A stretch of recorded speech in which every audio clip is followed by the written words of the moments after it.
lift the mood again. Hey, we had all those films. My favourite film is Fargo. Let me tell you about a little boy. Age 3. Was a very quiet little boy who used to get put in a little blue rocking chair, one like that. And he was left alone to fall asleep, not making much sound, not disturbing anyone, not seen, and certainly not being heard. So this little boy grows up and he becomes a bigger little boy, a bit like Peter Pan. This little boy still has nightmares, just like everyone. This little boy still experiences the highs and lows of life. This little boy has certain recurring nightmares that still recur and still make my life hell when I have them. He finds himself at high school. And in high school, he realizes that he's not very good at English because his teacher, when they do play readings in class, gives him tiny little parts.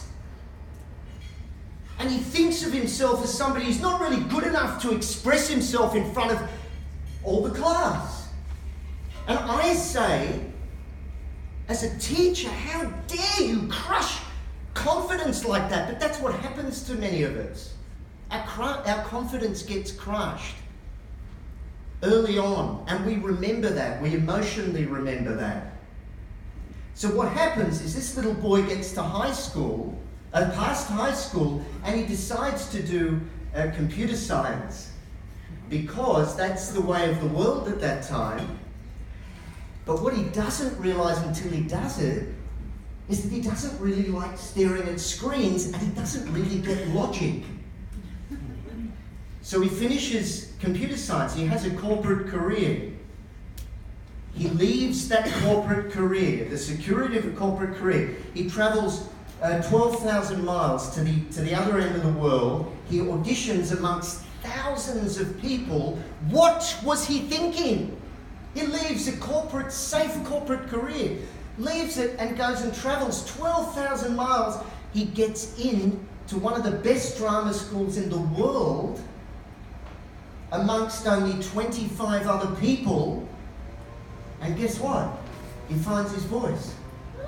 Yeah, thank you. He finds his voice through some incredible teaching and some incredible people who inspired him. He realizes that actually it can be fun. It's okay. I've been doing this, practicing my craft, really for over 30 years. I've trained small groups, I've trained very large groups. I've done many, many presentations. I've performed all over the world, sometimes in front of thousands of people. Why would somebody want to put themselves through that? Time and time again. I trained a stand-up comedian.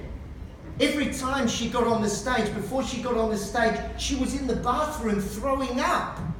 Why would you put yourself through that? Because I like being heard. I like it. I like sharing a message. And what I do in my business, which is Passion and Purpose, is I teach other people how to start to enjoy being able to get up in front of other people and think about the implications in your business.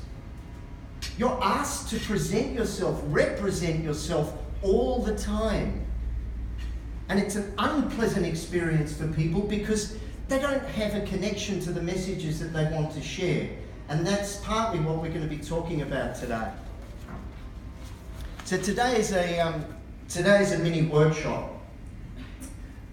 One of the first things that we need to do when we're addressing a group is learn how to embrace our fear. By embrace, what I mean is accept as human that it's quite normal when you get up in front of people and you expose yourself that you're going to feel that little flutter.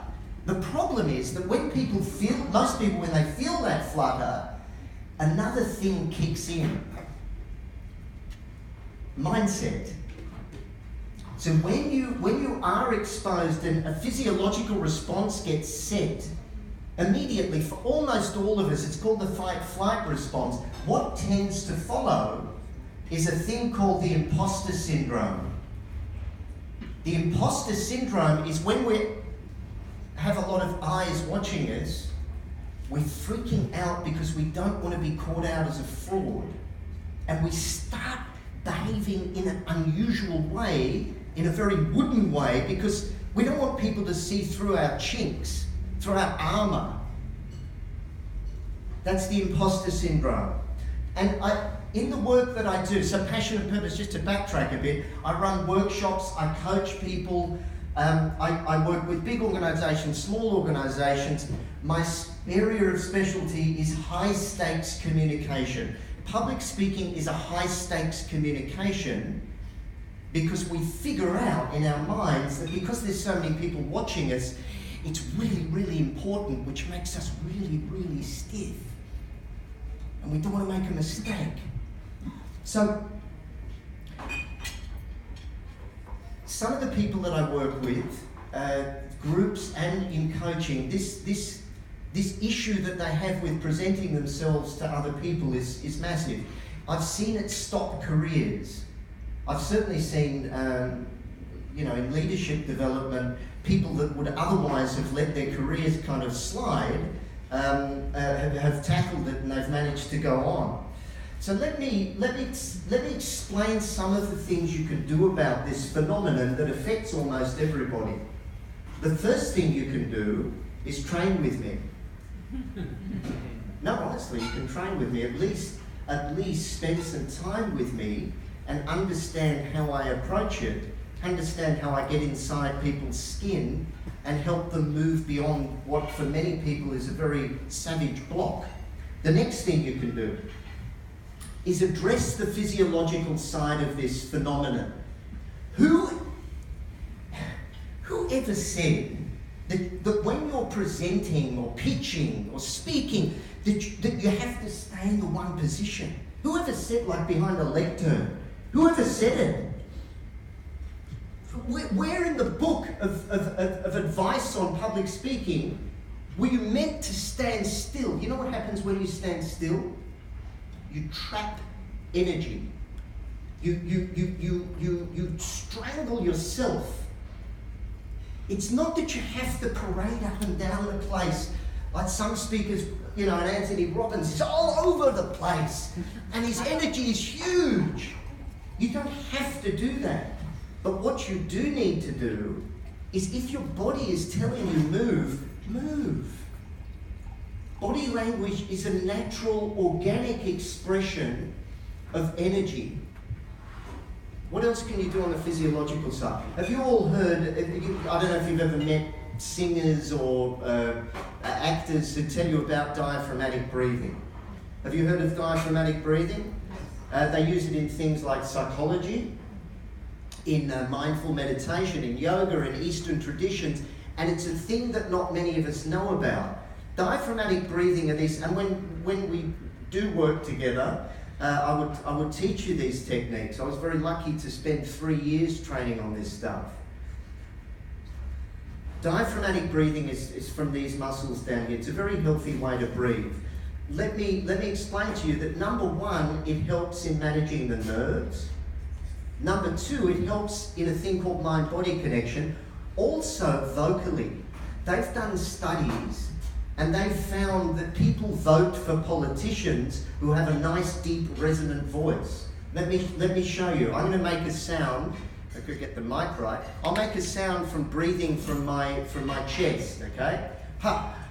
It's difficult because I naturally now breathe from my diaphragm. Ha, ha, ha, ha, ha, ha. Ha, ha, ha, ha, ha. Hear that? It's quite a thin, almost a disembodied sound. Ha, ha. I'm going to bring it down to my diaphragm. Ha, ha, ha, ha, ha, ha, ha, ha, ha, ha, ha, ha, ha, ha, ha, ha, ha, ha. I probably don't need the microphone. I will use the microphone. It just makes it a little bit easier.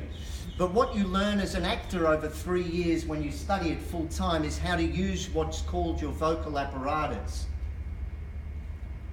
let me talk to you about another thing, which is a thing called owning our space. Some of you may have heard me talk about it. Some of you may have heard other people talk about it. Owning your space is not imposing on your space.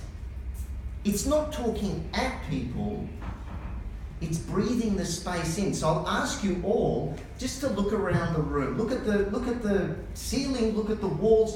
Just look around. People don't tend to take a space in when they're speaking in a group. Just have a look around.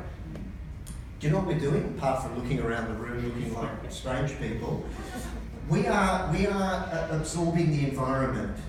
What happens to us when we speak under pressure is we shrink into the environment, away from the environment. Then we become the victim of the environment. So an exercise that I get people to do is walk around the room and touch things, bring the physical environment into our consciousness. That way, we're actually connecting with the environment, not just the physical environment, but the people in the environment. So when you find yourself thinking inwards, and I'll talk about focus in a minute, when your thinking is inward and you feel disconnected and the nerves are rising and you get that mind-body disconnect, break the cycle, look around the room and become a little bit more part of the space. Where are we? Mindset. If you don't know what mindset is, go on Google and find out, not now, but go away and find out what mindset is. Mindset is the things that we tell ourselves, okay? So one of the things we tell ourselves when we are in a high pressure situation is that we're not good enough, and that people, for some, I don't know why we think this, we think that people don't want us to succeed. I can tell you the leadership team in getting me do this is all about people succeeding. When you are sitting here, when you're front up to any presentation or pitch, understand people don't waste their time. Going to see somebody present on their business, they don't want you to fail. But that's what we tell ourselves. They want you to succeed. And another thing is when you're presenting to a group or pitching for business, you're not doing it for you. I enjoy what I'm doing, but I know I'm not here for you, and you're not here for me. You're here to get something out of what I might be saying or what other business owners might be saying. Why is that important? Apart from the fact that it has a commercial reality, it also helps in managing your own self-consciousness. Benchmark, what do I mean by benchmarking? We tend to compare ourselves. Benchmarking is comparing ourselves. So human beings tend to compare ourselves upwards. We say, well, we may as well forget it. I'm actually not really an Anthony Robbins or other famous speakers like a Serge, for instance. Ask Serge how long it took Serge to be Serge. It took him a while, and it took him a little bit of application to actually enjoy the process. These things also don't come overnight. If you thought you could rock up here and deliver a 20 or 30 second pitch on your business without practicing it, forget it. The other thing we tell ourselves is that because we're naturally, do many of you think you're naturally shy or introverted? Yeah? Many of us think we're shy. Yeah. It's confession time. The best speakers I have ever seen, and the best performers I have ever seen, are people who are deeply insecure and deeply shy. Being shy or being insecure doesn't limit you in your ability to reach an audience. In fact, it is the opposite. If you're able to show your vulnerability in front of a group, if you're able to bare your soul, it's a much more powerful thing than looking at people who have all the answers and have the beautiful images and they don't move and we've got 1 minute left. So I'll whisk through, Jacob, this connection. Okay, I talk in a workshop and in coaching, I talk about different types of connection. Just some advice or a tip today. Find some connection to your material. find something you want to say, not something